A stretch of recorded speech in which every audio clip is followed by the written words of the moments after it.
Les plus vieux parmi nous se rappelleront avec quel bonheur, avec quelle stupéfaction heureuse nous avions accueilli la victoire du Parti québécois le 15 novembre 1976.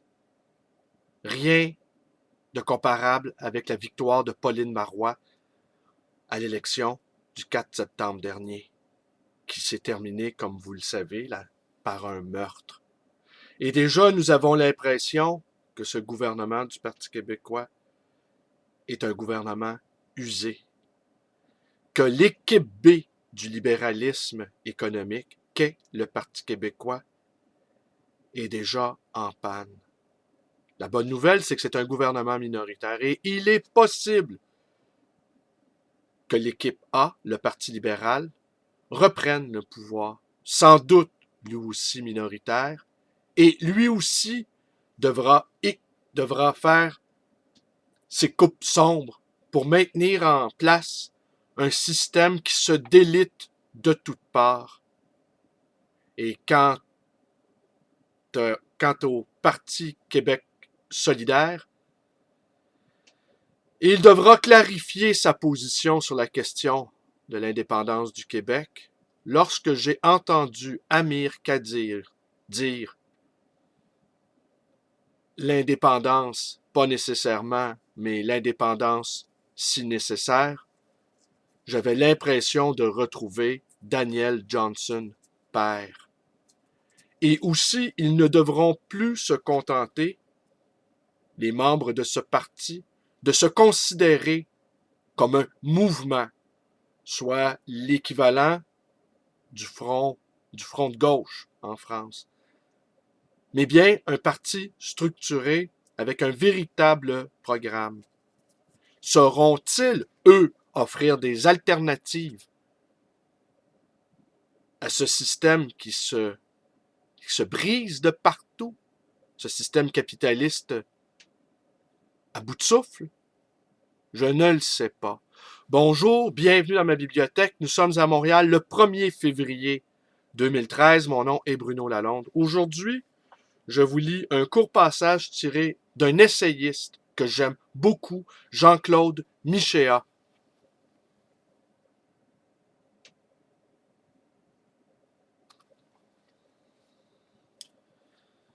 Critiquer le rôle de l'État libéral contemporain sans mesurer à quel point le centre de gravité du système capitaliste s'est déplacé depuis longtemps vers les dynamiques du marché lui-même constitue donc une erreur de diagnostic capitale. Erreur dont je ne suis malheureusement pas sûr qu'elle soit seulement d'origine intellectuelle.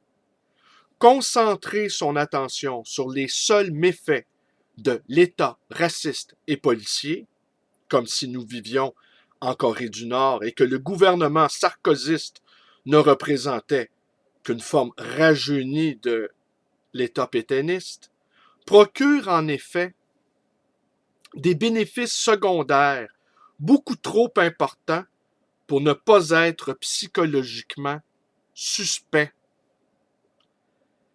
Car cette admirable vigilance antifasciste ne présente pas seulement l'avantage de transformer instantanément ces zélés pratiquants en maquisards héroïques.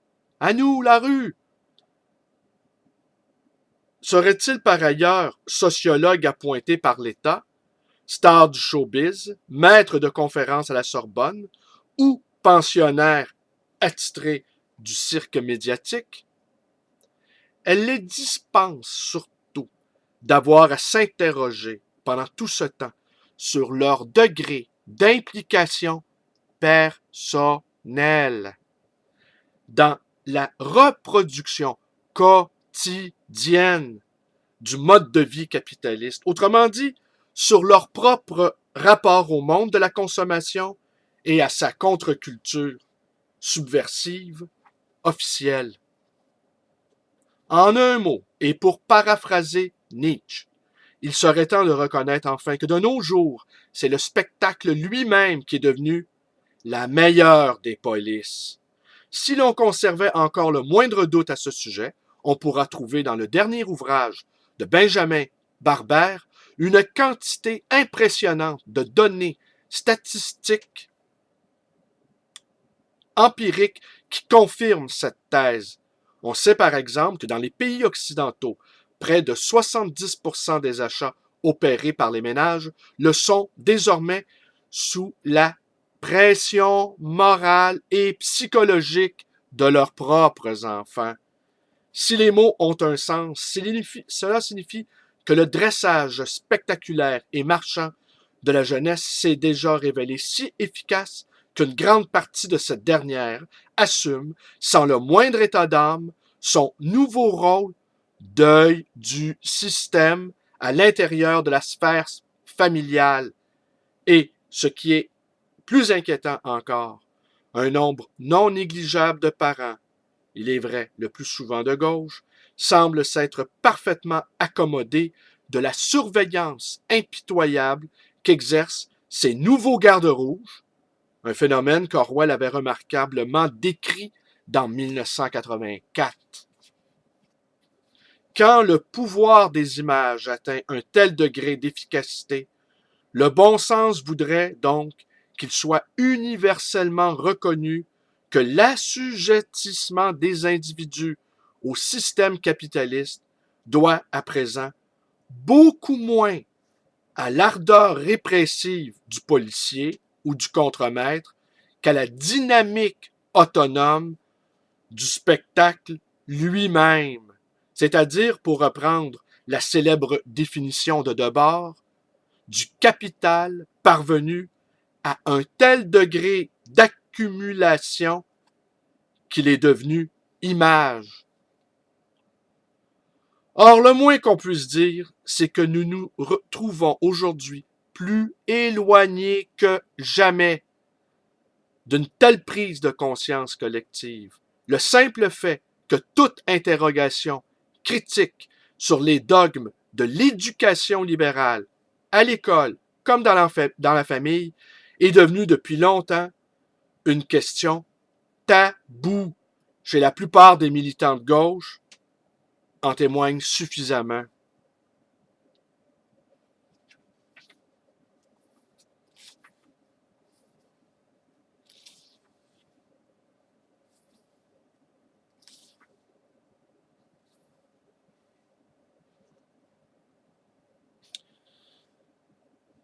Ici, il poursuit avec la naissance du mouvement mai 68, qui n'a pas débuté en mai 68, mais un peu avant par l'arrivée de la culture de masse, la télévision, le rock and roll, l'American Way of Life, qui a fait entrer l'Europe dans le plan Marshall élargi, si on pourrait dire.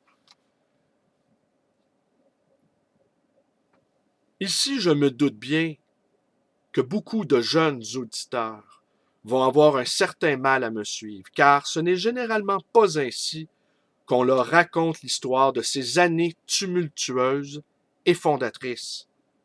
Je les invite donc, tout simplement, à lire le discours prononcé par Bob Kennedy à l'Université du Kansas en mars 1968, quelques semaines avant son assassinat. Discours dont je cite un long passage dans mon livre. Ils auront la surprise d'y découvrir une critique de la culture capitaliste et du mythe de la croissance dont la pertinence et la radicalité rétrospectivement stupéfiante lui vaudraient aujourd'hui la réprobation consternée de tous les courants de gauche, de Jacques Attali à Olivier Besancenot, en passant par Ségolène Royal et Marie-Georges Buffet. Or, Bob Kennedy n'était pas un anarchiste ou un révolutionnaire au sens strict du terme. Il s'inscrivait simplement, comme à l'époque, le pasteur Martin Luther King, dans la grande tradition démocratique radicale du populisme américain, la grande tradition démocratique, radicale.